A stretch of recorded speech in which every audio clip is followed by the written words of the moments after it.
Hi guys, so I'm going to start out with a mystical shaman oracle, and we have number 47 with the smoky mirror. The smoky mirror represents the aspects of what is implied yet cannot be immediately known in the world, the mystery of how things come together and how they fall apart without obvious casualty. This symbol also represents the shadow of the human psyche, the parts of the self that one disowns. The smoky mirror can also represent a state of denial or the inability or refusal to see the truth. When the symbol of the smoky mirror appears, you're invited to see beyond your own self. Acknowledge that past the limits of your current ability to perceive, there is a vast interconnected world where events are orchestrated in divine order but challenging to fully grasp.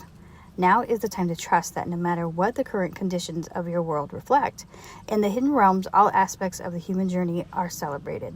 The beauty and the darkness, the mystery and the courage.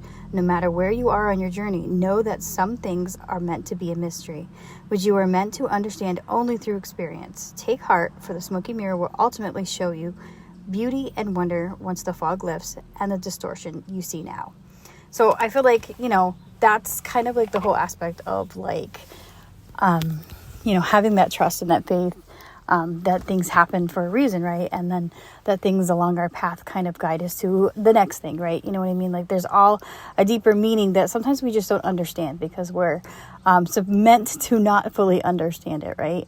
And I also feel like that could also be that aspect where, where we're like if we're working on something and we want that end to be the result, that sometimes what happens is the thing that you're striving for isn't really what's going to happen. You'll be happy in the end, or, something will come out favorably, but it's not always exactly how you want it to be. And then with that, I decided to pull a Liminal Forrest Oracle. Normally, I don't use the descriptions with these cards, the Liminal Forrest ones, but for some reason, I felt like doing it today. And I also felt like for some reason with the other Oracle that I had, I thought, pulling that too. So we'll see why. But anyway, so seed. When you purchase a package of seeds, there's a promise that something will grow provided the seed is tended to with care. Sometimes we find unknown seeds. They may have fallen out from their package or misplaced. We can only guess what it might become when we hold that unknown random seed, as many factors influence its growth. When only it fully blossoms do we understand its journey. More than the resulting leaf or flower, the true power of the seed is the optimism and it provides, driving our curiosity and inspiring us to nurture its growth. The seed's greatest gift is the lasting hope it gives us. This concept of the seed extends far beyond the confines of gardens and fields. It touches the very essence of human existence. Seeds of opportunities are scattered throughout our lives, often in the most unexpected ways. These seeds represent the potential for new beginnings, relationships, growth, and transformation. They invite us to dream, dare, and explore the unknown with the promise of something magnificent. Like the gardener who tends to the seed with patience and care, we must nurture these opportunities with dedication and perseverance. The journey from seed to bloom is riddled with challenges, yet this process enriches our lives, teaching us lessons of resilience, courage, and the beauty of realizing our full potential. So I feel like this kind of goes together because it's like saying, that's part of it. Like there's a seed of potential, whatever journey you're on, whatever you're looking to do, whoever this is for, whatever you are working for, whether it be a project, your path, your life in general, there's so much opportunity for growth. You can even think of our children as seeds, right? These are things that, we put in the world and we put our efforts into, that we help grow and nurture, and the things that we do with them can, blossom into great potentials and do great things, right? The first column that I have in the tarot is I have that as being whoever this is for, whether this be a person or a collective or a situation. So if you resonate with that, then, that's kind of like where we're going with that. So we have the Chariot and we have the Three of Pentacles. The Chariot to me here feels like somebody who is determined. This is somebody who currently is either feeling it or maybe they're not feeling it, but there's some momentum on whatever they're trying to do. Whether this is their journey, their project, or something like that. Because with the Three of Pentacles, I see, they're building something. They're building that house. And so they're crafting something there. This is their masterpiece, right? And there's cooperation there. So maybe you do have some cooperation. Maybe this is something that you are kind of driven in that kind of includes other people, right? And they're doing things in a way that betters the project. So it's not like a unstructured type of cooperation. This is a cooperation where things are moving and they're moving very quickly. So if you feel like this person, whether you do have people helping you or not, but this is definitely something or someone who is really moving quickly with some driven momentum. And so the second column, that's kind of like my column of what we need to focus on, whether this is like, something you need to improve, or whether this is something that, you need to kind of shift your attention to. We have the Lovers, and then we have the Ace of Wands. So I don't know, maybe this is a relationship, because the Ace of Wands sometimes can be passion in that way. But I feel like also, like, if this is a project, you need to kind of make that decision.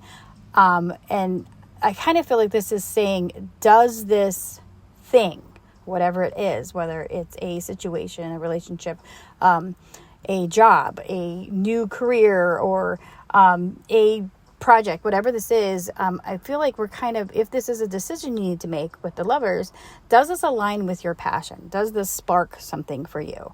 And also it could be maybe bringing more passion into whatever this is. So let's think about that. Perhaps this is something that is divinely guided. Who knows? But my third column is my column of assets, skills, people or things around us, situations that we can use to help us kind of on this journey, this thing that we're focusing on. And we have the Queen of Cups and we have the Prince of Swords. The Prince of Swords is like the Rider-Waite's Knight of Swords. So the Knight of Swords is, somebody moving with, determination and swiftness, but they're also, somebody who is intelligent. And a lot of times they could also be somebody who is thinking with their head, first, and kind of driving forward too fast without, really sitting down. They're kind of like quick-minded. But at the same time, being that this is combined with the Queen of Cups, and being that this is kind of like our assets, the Queen of Cups is about intuition. She's about all the watery stuff, spirituality and compassion and nurturing. This is somebody who is very nurturing. So it's also somebody that's very selfless in a lot of ways.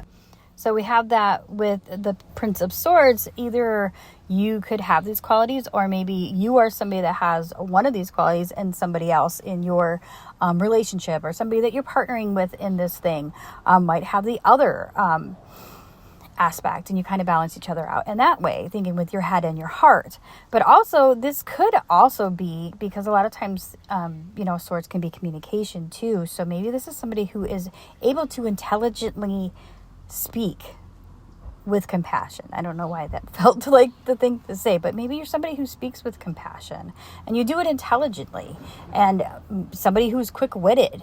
So, and that's pretty talented to do too. Like if you're able to kind of like bust out something and say it from your heart without being offensive, and having that intuitive way to do that, then that is an asset.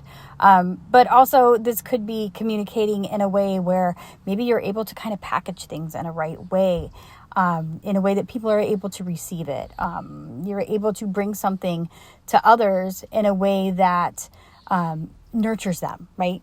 It speaks to them on a deeper level. You're able to kind of craft things in a way that is more palatable, right? So maybe that's for somebody. I don't know why that came out, but that's what came out. So there it is. And then my fourth column, I have the 8 of Pentacles and I have the Sun. So a lot of times this row, I use this as my kind of like your next step, right? On this, whatever you're working on. And the 8 of Pentacles, if you look, like he's got, like there's other crows that are flying in the back, right?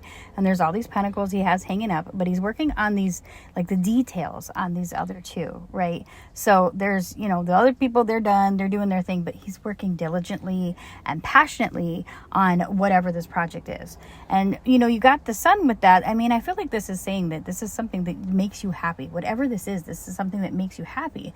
But being that this is kind of the next step, maybe that's what you need to focus on. You need to focus on the things, not so much at the end, right? And I say this a lot, but I think that this is important. But just like in the beginning with the smoky mirror, this is kind of like, and the seed kind of talks about that too. It's not so much about, the end result, like, okay, I'm going to do this because I have to do it and I want to get it done. It's about, making sure that like while you're doing it, you are enjoying the aspect of it, or even when there's bumps along the way, you kind of are able to get the point of that, right? That's kind of what makes it what it is like, oh, well, I understand this now, right? With the sun being under the Eight of Pentacles, it feels to me like this is something that definitely brings somebody joy. This is something that kind of highlights the reason why you're doing it. That's shining the sun. The sun is illuminating the space right there and why we're doing this. And then when you have the child there, maybe there is some children involved in here. You have the seed, and I don't know why that makes me think of children, whatever, but it does. And then we have, the child in the sun. So maybe this is something about like, maybe your children are involved in this, or maybe this is something that you've enjoyed doing since you were a child. So this is definitely somebody who is working on something. It could be, yourself, your journey, like as abstract as that, but it's something that, we kind of have to decide whether this gives us that push, that gives us that feel, that Ace of Wands, that gives us that ignition, right? That gives us that beautiful feeling of excitement. Does it do that? I think we need to decide that. Or maybe this is something that where this is a connection, we need to see the connection in that. That it connects to our passion, right? And then we have the ability to, speak with compassion and do it intelligently and kind of package things in a beautiful way. So maybe this has something to do with somebody's message. And then, this is something that we've been working on maybe since we were young, or it gives us that childlike joy, right? It gives us that radiance and that feeling of, this is why I'm doing this. This isn't something that somebody wakes up and goes, oh my gosh, I hate doing this every day, right? Why did I pick this for a career? No, this is somebody that is doing something because they love it. And so my next oracle I'm going to go to is the Santa Muerte Oracle. I love this freaking deck. I just love it. Like, not even just like the art, which is cool too, but it's like the whole, like the way that this artist does these things is amazing. Anyway, so we have number 15, and I'm probably going to butcher it, but it's number 15 with Tlazal Teot. Hopefully I said that okay. And this is the mother goddess of earth, of sex, of the moon, and of birth, connected to the 2nd and 7th cards, the complementary primary impulses of masculine and feminine, which can only bring forth descendants by cooperating. Benevolent protector of fertility, we see her devouring a malevolent centipede, for she was also seen as a purifying goddess to whom people confess their sins, which she purified by devouring them. And the advice of the dead says, trust your intuition, but first accept and admit your defaults to yourself. Only in this way can your journey be prolific, rich, and unobscured by your ego. And I think that's a beautiful point. Because I think a lot of times we don't realize that we do that. It's so easy to get absorbed and, swept away by our hurts and our pains and certain things. And a lot of times what we really need to do is like see, well, what part did I play in that? And then it's really beautiful, like this, that I got the empathy card with that, because I'm going to read that in a second once I get this book out. And then again, like I don't normally use my book with the Liminal Forrest Oracle, but I'm so glad I did. It's a long one, so stick with me, but it kind of goes with that. So empathy. Navigating life's struggles can sometimes feel like precariously balancing a hornet's nest on your head. In these moments, the weight of the challenges bears down heavily. The relentless buzzing caused by anxiety disorders and the slightest misstep holds the potential to unleash an army of pain. At the heart of the human connection lies the ability to recognize and honor another's struggles without casting judgment. This empathetic understanding is potent, forging deep bonds and fortifying relationships. Unfortunately, not everyone responds to those experiencing a difficult situation with empathy. Perhaps inadvertently, some exacerbate the stress by piling on, either unaware of their impact or indifferent to it. Others, governed by fear or involvement, choose to distance themselves. This avoidance leads to choosing disconnection over connection. In contrast, there are those who intentions to help, while their heart may be in the right place, might not always be practical. That's me usually. They offer advice and solutions without the benefit of perspective or having experienced similar situations themselves. Their well-meaning suggestions, however, often miss the mark, unintentionally adding to the burden. Equally, some self-designated problem solvers rush in to fix situations without fully understanding them, and their lack of insight potentially worsens the situation they intend to alleviate. Genuine empathy is not about judging, fixing, or pinpointing the cause of distress. It doesn't observe from a state of distance. Instead, it involves walking alongside someone amidst the swirling chaos of hornets, offering presence and support. Empathy is the foundation upon which strong, trusting relationships grow and flourish. It facilitates development, helps prevent future misunderstandings, and alleviates resentment. In the purest form, empathy is the quiet, steadfast companion who helps you stay balanced in the face of life's relentless buzz. So I think that's beautiful. So in light of this situation, this reading, I feel like, with our beginning, we had the smoky mirror and the seed. It's kind of like, maybe somebody's in their head about, I feel like I'm trying to get this done, but whatever it is that they're getting done, maybe they don't see the potential yet. But maybe there's somebody that's with them that is able to see that on the outside, right? Or maybe you need to be aware of the other people in your situation, because sometimes we do that too. Sometimes we're like the Eight of Pentacles in a not so positive way, where we're kind of head down full force and we're not realizing how it affects those around us.